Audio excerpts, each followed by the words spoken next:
Hello and welcome once again to The Blueprints. This is Canada's Conservative Podcast. I'm your host, Jamie Schmale, Member of Parliament for Haliburton, Kawartha Lakes, Brock, with new content for you every single Tuesday, 1:30 p.m. Eastern Time. We ask that you like, comment, share, and subscribe to this program. It's very important that this message gets out, especially if you want Pierre Poilievre to be the next Prime Minister of Canada.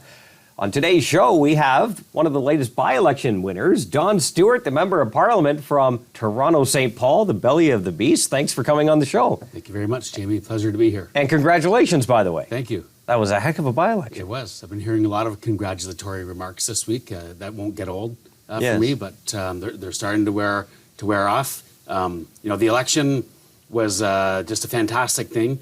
It proved the value of hard work and understanding what people want when you're talking to them at their doors. And that's right in the fortress, right? You are surrounded on the electoral map by a lot of red, and now they have a nice blop of blue inside. But of course, Toronto, you have an area that, in your seat in particular, hasn't been held in almost 30 years. Yeah, actually 31 years. 31 years. Was the last time that there was a Conservative in this seat, and that was Barbara McDougall, who a lot of people will remember and remember fondly. More and more people that I met on the campaign trail talked about Barbara McDougall and how they helped on her campaign, and they actually came out to help on mine as well. That is pretty cool. It was a common sense conservative message that just resonated. It was, indeed. People across this nation need to understand that the message that the Conservative Party has with the axe the tax, build the homes, fix the budget, stop the crime, it resonates everywhere. There's something in that for everyone and everywhere in this country. It may be slightly different in St. Paul's than it is in Regina or in your riding, but taxes matter, the homes matter, the cost of living crisis, the budget deficits that we keep running. That one really mattered for my people. Yeah. And of course, stopping the crime, that's a big thing in my riding. Yeah, you're right. That's in the city of Toronto, like most communities around this country, you're hit with all of that. You're dealing with all of you, one of the most expensive real estate markets in the country. Yeah, indeed. We have, armed robberies are higher, auto thefts are up. A lot of people at their doorsteps wanted to talk to me about auto theft. But it's not just auto theft. It's petty crime, and it's disrespect in a neighborhood, people littering, and small things like that create an environment in the streets that just isn't what it was 9 years ago. Yeah, you're right. It's a lot. The big things do matter, of course, the large crimes, that type of thing. But it's also the small stuff where everyday people, they go to work, they pay their taxes, they just want the government to do their job and provide the safety for them to go amongst their lives. It's that small stuff that kind of nips away at people that they get annoyed with, and rightfully so. It makes your life, it disrupts your life when you're doing everything you're told. I'm going to pay my taxes and do my part. The government needs to do theirs, and this Liberal government is far off base from that. And I think that's why it was so important during the election. Personally, I knocked on 13,000 doors myself, and I heard from people in every corner of my riding, and the issues were the same. And principally, crime was up, and people notice it, and they're afraid to take their kids out in the street past dark. They used to maybe take a walk with their child in the stroller past dark in the wintertime. It gets dark at 4 o'clock. There's not a lot of time to get out there during daylight hours. But those are things that are impacting people's lives. And we should also remind people, it's not the police service themselves in large part. It's the justice system. It's the revolving door justice system where violent repeat offenders are getting out time and time again. And they just keep reoffending. They're not the ones looking for help. They're not the ones that made a mistake and want to rehabilitate themselves. This is an ongoing pattern that is disrupting communities. I'm glad you brought that up. I've got a great relationship with the police service in Toronto in 13 and 53 Division, major crimes and carjacking unit. I've had them all out to talk to our community. And, they're doing everything that they can. But just to your point, there are things that I'll say don't get the scrutiny on them at the street level as they may have used to because the justice system's full. Yeah. And we need to find a way to unclog that system, the justice system, and get people through so we can start to prosecute these crimes that are affecting people's lives. Yeah, absolutely. Well, that's amazing that you were able to pull that off, and I can imagine it's still an ongoing high, but you're doing a lot of great work because the door knocking hasn't stopped for you. You're still out every weekend meeting the people. True. And, there's some boundary redistributions that are happening across the country. People in the new St. Paul's were not aware.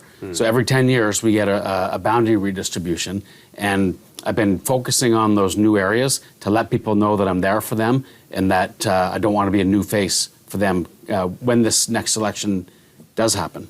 So if anybody's asking, who is Don Stewart? Can you give an elevator pitch about who is Don Stewart? Sure I can. I got to tell you, I've lived in this riding since 2016. I've seen a lot of changes, but the main reason I got involved in politics is because I've got 2 daughters who are in their 20s.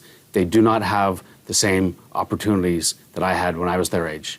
And I think the only way we can really affect change is to get involved and have our voices heard. I spent almost 25 years in the finance industry, and I learned what it means to be have some fiscal responsibility. I've seen what happens when you lose that true north, where you need to understand we've got a certain amount of resources we can allocate, but we can't go over. We can borrow a certain amount of money, but we can't continuously do that. What I saw, Jamie, was that we had a trajectory in this country where we were going back in time to the 90s, where we had decisions forced on us from outside entities. We don't need to wait for that crisis to happen again. We can make the decisions for ourselves now and decide how we want to run our country, how we want to allocate our scarce resources to the benefit of Canadians from coast to coast. It's interesting you mentioned that. So we're doing this show a day after National Truth and Reconciliation Day, but this afternoon we have some pretty important confidence votes coming up. We'll see if the NDP and the Bloc get their spine again and potentially match their actions with their words. But we could potentially have an election called later today. I don't think it'll happen, but to your point that you just mentioned, you're fighting for all these things because it matters to, based on the phone calls we're seeing, the polling numbers, there's a lot of people hurting out there. Yeah. Food bank usage is out of control.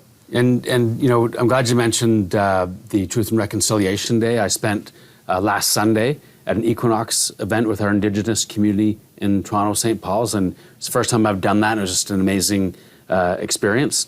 And you mentioned food banks. I volunteered at the food banks in our riding, and I've seen firsthand the pain that's out there. And you mentioned knocking on doors. So I'm knocking on doors, and I hear from people how they're understanding now that how this government keeps printing money to fund the different things that they're implementing, but that puts our core programs at risk. And people ask me about that. And the fact is that we need to be able to allocate our resources, as I said earlier, to the most important things to Canadians, not pick winners in different parts of society. And that's all this government has really been doing. And as we potentially move closer to an election, the landscape and how people get their information, it was a little sketchy actually last week. CTV put out a story which they had chopped different pieces of Pierre Poilievre's statement together to fit a narrative that they are promoting.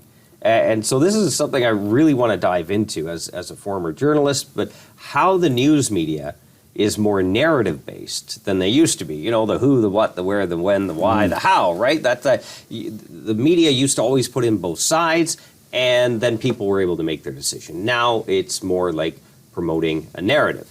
So if you haven't seen it already, I urge you to check it out. Andrew Scheer put out a fantastic video that shows the exact statement that Pierre made, and then the edited version to create that narrative that we want an election based on one certain thing, which was not true. We want the carbon tax election.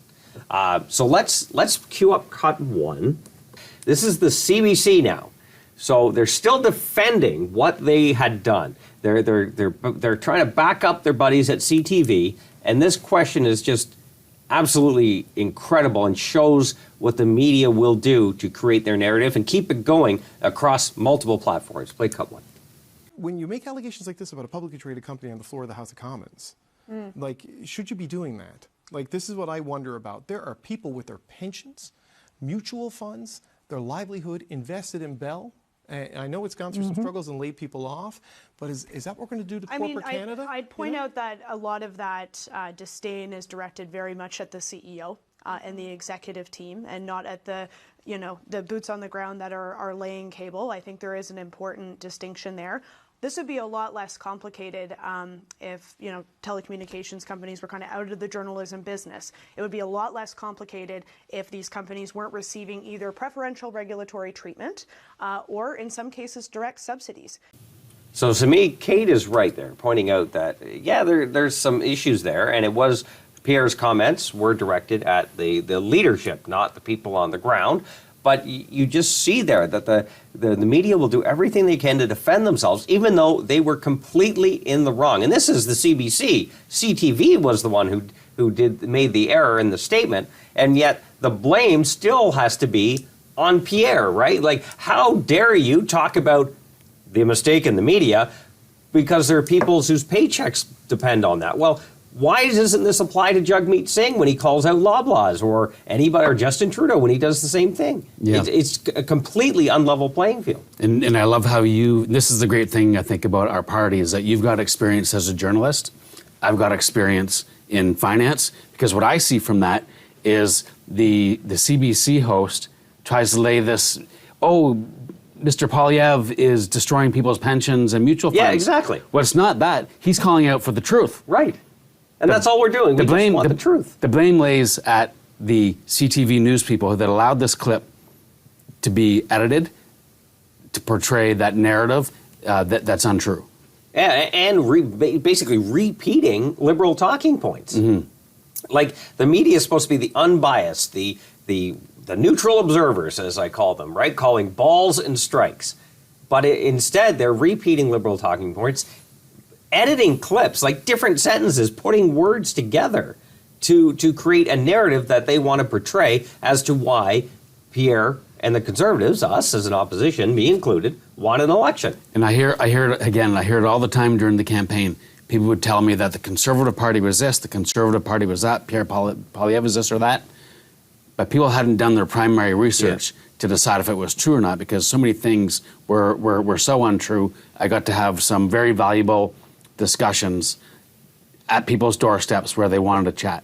And Pierre did manage to get an apology out of CTV, which was great. It's on most social media, and I believe they did have it in their broadcast. But at the same time, we just want fair and balanced news. Just provide equal coverage. And I think that kind of ticks off the media in a way, because now with social media and the invention of camera phones, and now everything's on the internet, you can actually see in real time where the news is being torqued.